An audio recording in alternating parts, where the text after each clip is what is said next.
Hello everyone, welcome back to Nowhere Bound, and my name is Mike. I've got my dog Juniper with me, and the Teardrop is attached to the Jeep. We are headed to a little winter adventure, but it's going to be unlike any other winter adventure we've ever done.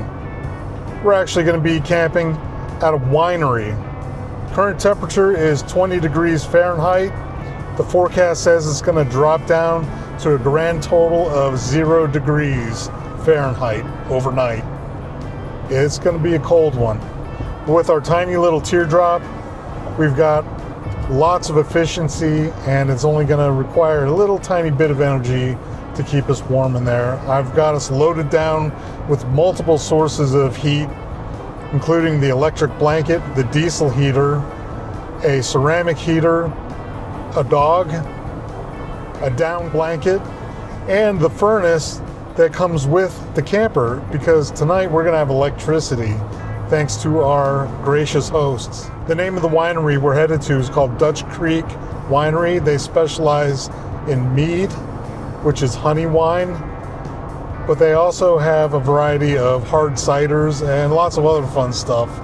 So the goal of this trip is really just to relax for a change. If you've been following along, the past few episodes have been just a lot of setting up tents and contraptions and a lot of work.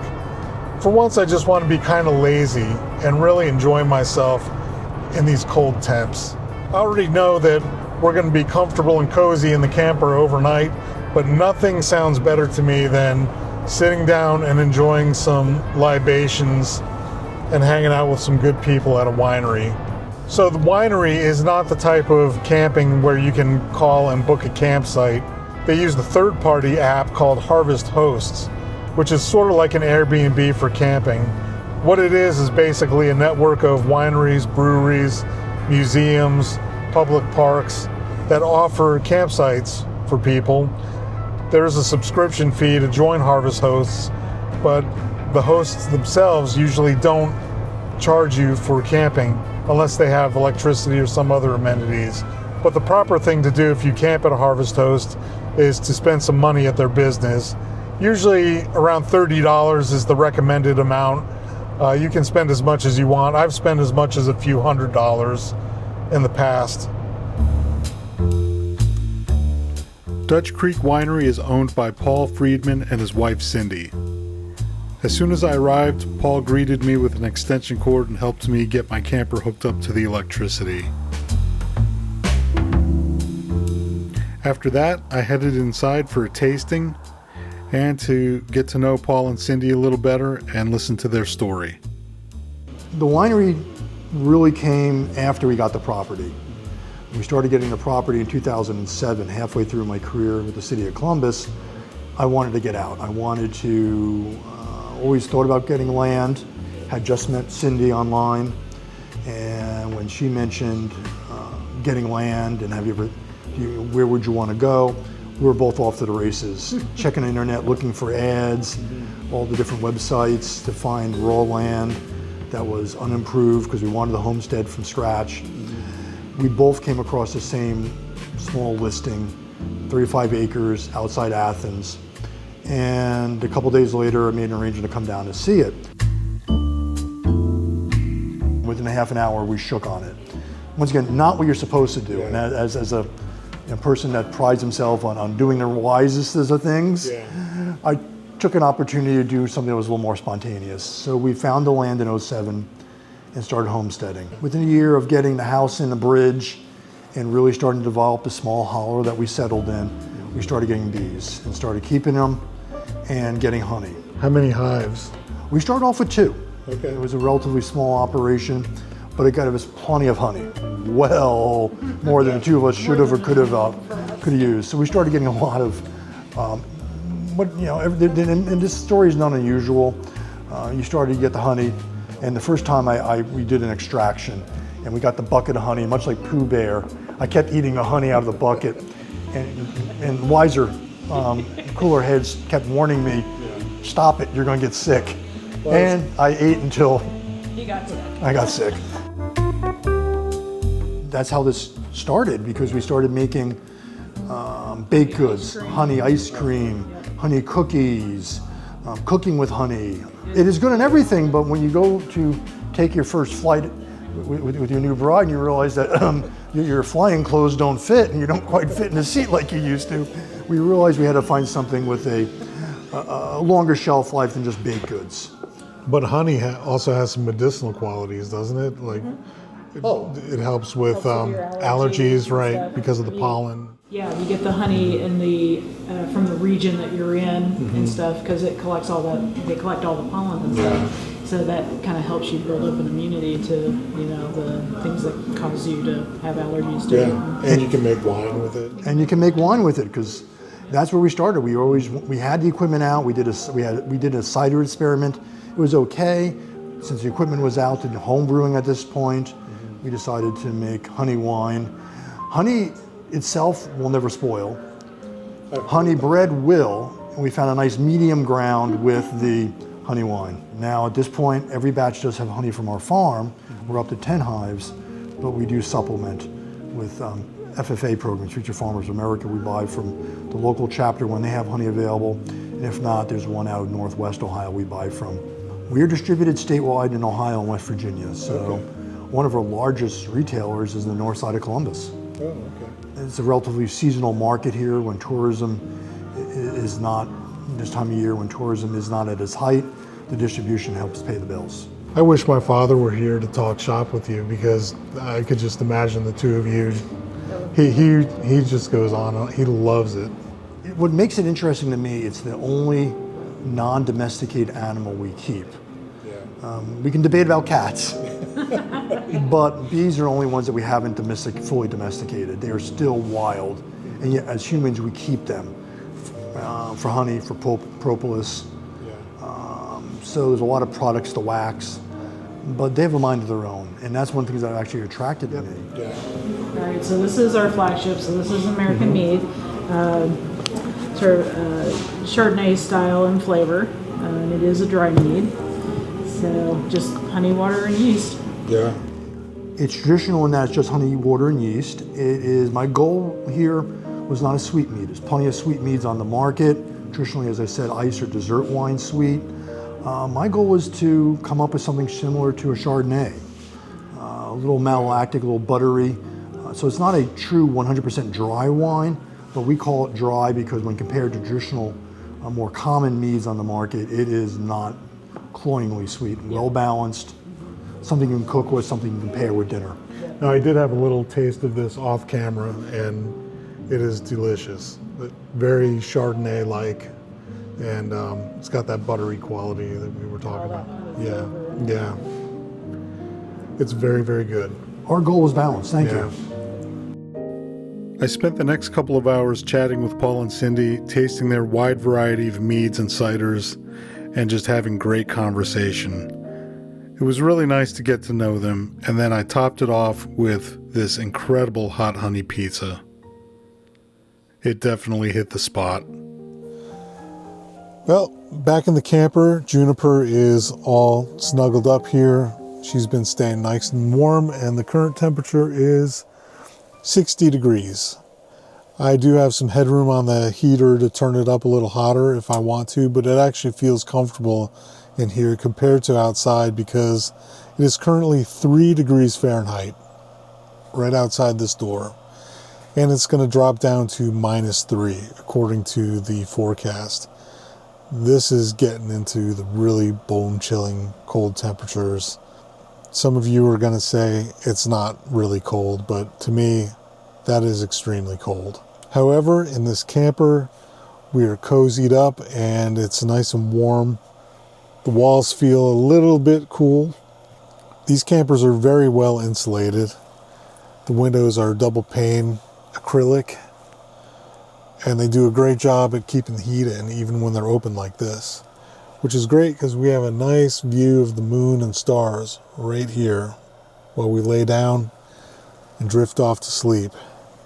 I really had a great time tonight hanging out with Paul and Cindy. They are great people, and we have fast become really good friends, and I can't wait to bring Gina back here. Gina is my wife, if you didn't know.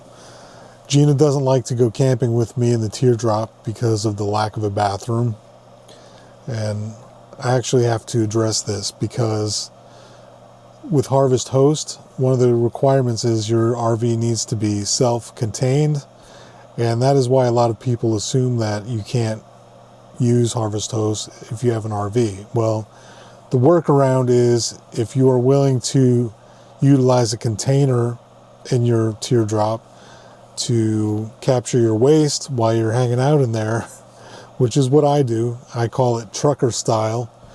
I do have a container that I keep hidden away in the corner in a bag. When I need it, I use it. When I'm done with it, I just put it away and don't even think about it. There's no smell, and it works. And it also allows me to be qualified to use Harvest Host as an option. If you have a camper and you're willing to do that, then go for it. Harvest Host has never double checked with me to make sure my camper qualified. I've never had a host try to enforce that rule with me or whatever. The way Harvest Host works is it's on a rating system where the hosts can leave reviews, and you can leave reviews of the hosts as well. Very similar to Airbnb. So you want to maintain a good track record on Harvest Host if you do decide to use it. So just be smart about it, be mindful, and have some manners, and you'll be fine. They also don't want you using a back galley kitchen on Harvest Host. It's got to be all internal and all self-contained. So that is the story of Harvest Host, and that is why I'm able to use it and why you can too. The bottom line is, Harvest Host is a great tool for camping and enjoying your RV. You get very unique experiences and you meet all kinds of fantastic people. What I'm doing tonight is awesome. So I'm just going to kick back and watch some YouTube for a while and enjoy these wintry vibes with the ice cold chill right outside the door, view of the moon outside the window, and my dog by my side. We're having a good time. See you in the morning.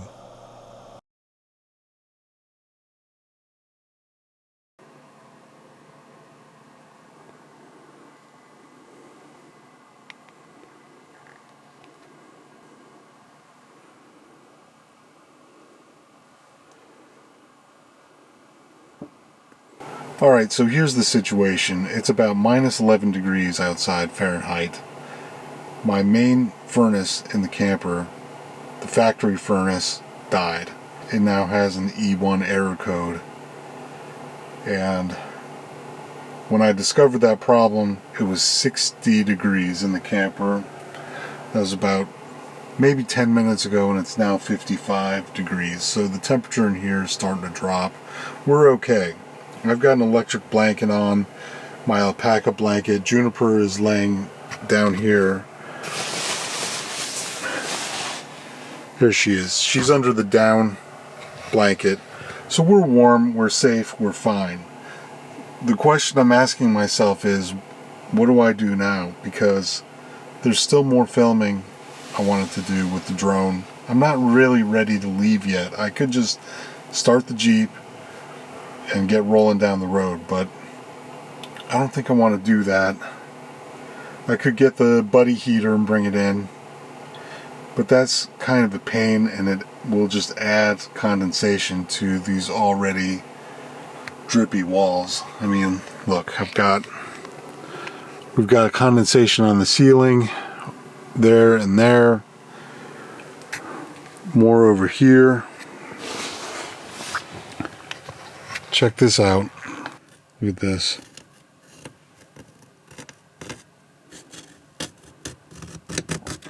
That's just ice around the edge of the door. So my dilemma right now is, should I get the diesel heater out of the Jeep?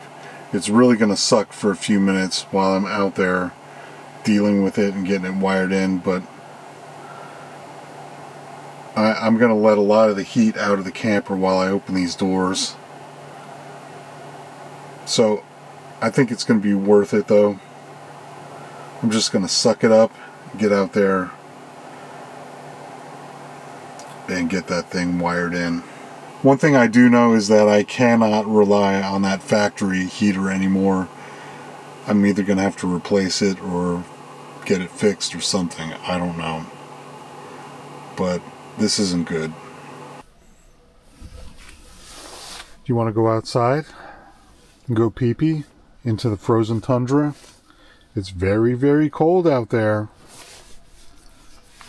And I didn't bring your coat. Alright, it's time to suck it up and get this diesel heater hooked up. Do as much prep in here as I can. Get these windows unlatched. Look at all that frost on the inside. I've never seen that happen to this camper.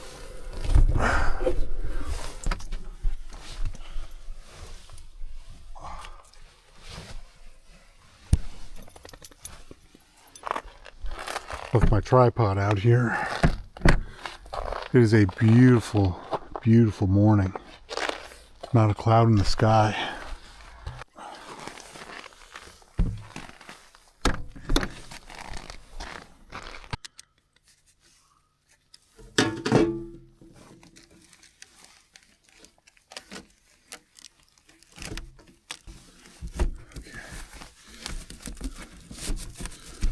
All right. It's good to go.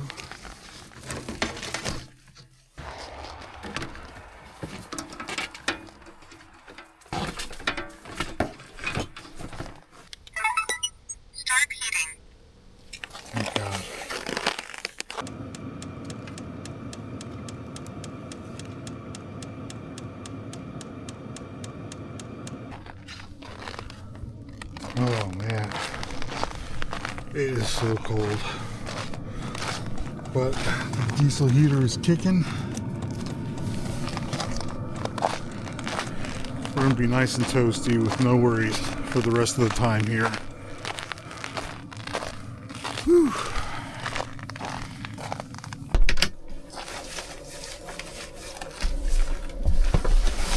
Okay. All right, our heat issues are resolved. And it's a good thing I brought backup. I always bring backup heat when I'm going out, especially in extreme temperatures like this. And to be honest, I should have set up the diesel heater in the first place because it's a much more robust form of heat and it's dry, and we would have been super comfy in here if I had just used it all along. So we're just gonna hang out for another couple of hours, let it run, let it dry out in here. And now that I'm awake, I'm probably gonna do coffee in a little while. How are you feeling? You might need a drink of water, huh?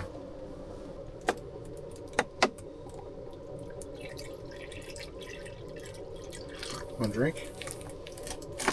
Good girl.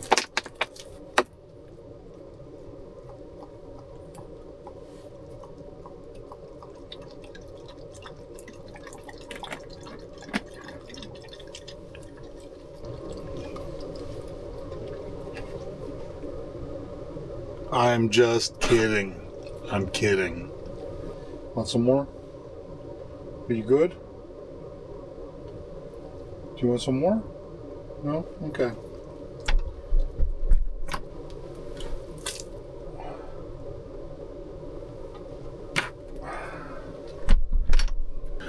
That heat feels really nice. I should have just taken the 10 minutes to set it up initially. I wanted to be lazy, but I was a little too lazy. And I won't be lazy again when it comes to heat.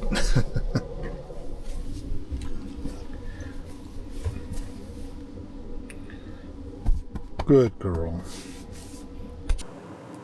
Minus 11 degrees. This is officially the coldest I've ever camped.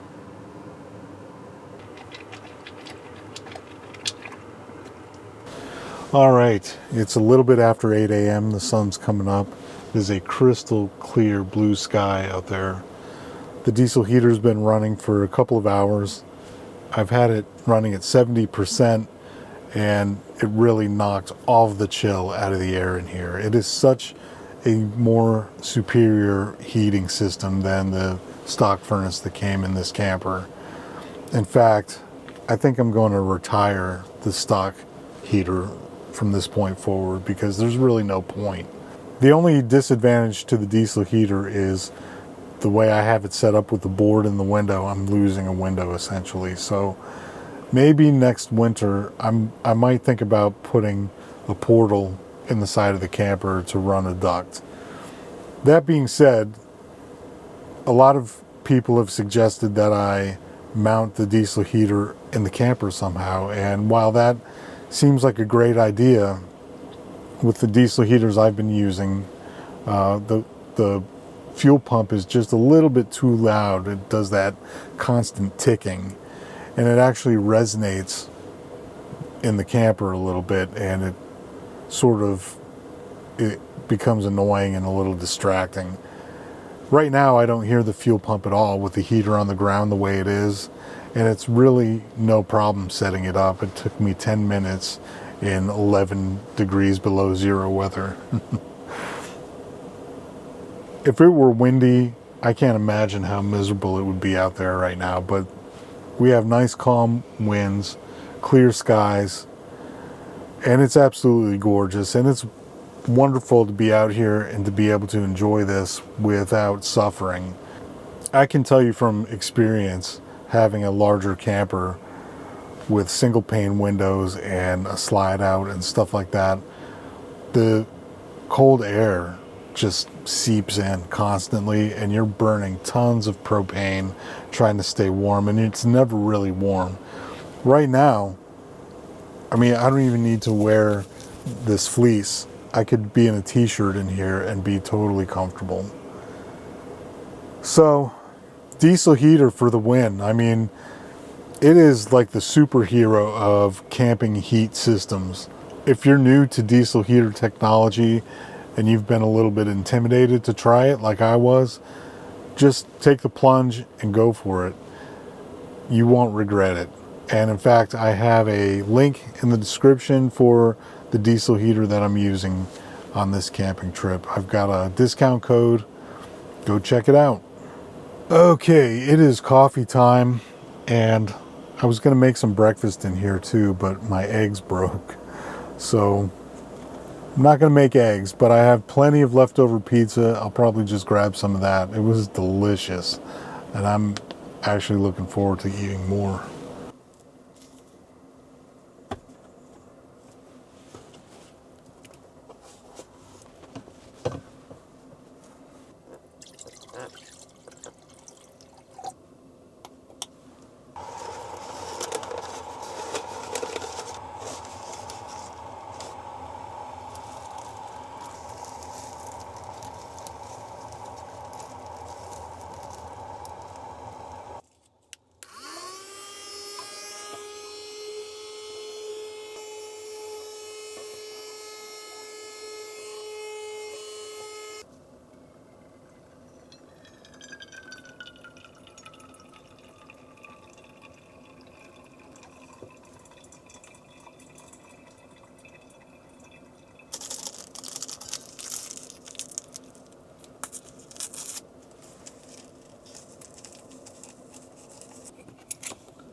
If you've watched the channel, you know that I usually give Juniper a treat in every video.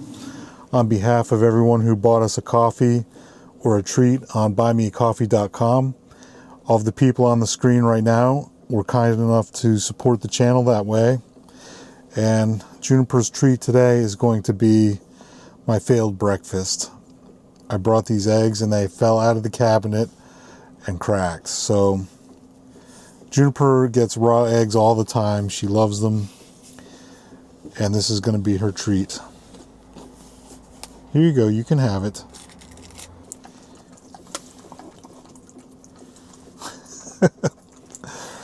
Thanks for your help, Juniper.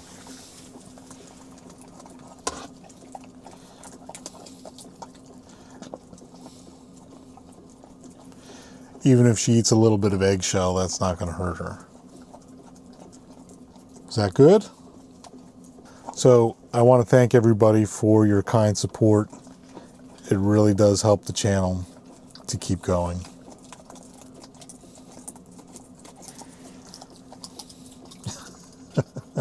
There's the shell. A little calcium for your bones, huh? That's a good girl. This has been a really fun little adventure out here at Dutch Creek Winery. I would like to thank Paul and Cindy again for your wonderful hospitality and all the great meads, as well as the awesome pizza and great conversation. It's just been really nice.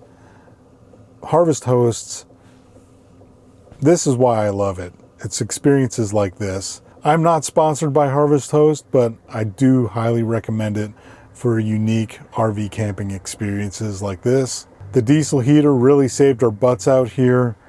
My stock factory heater failed again, and I did check it before we left on this trip. It was working when we left. It worked most of the night, and then it failed.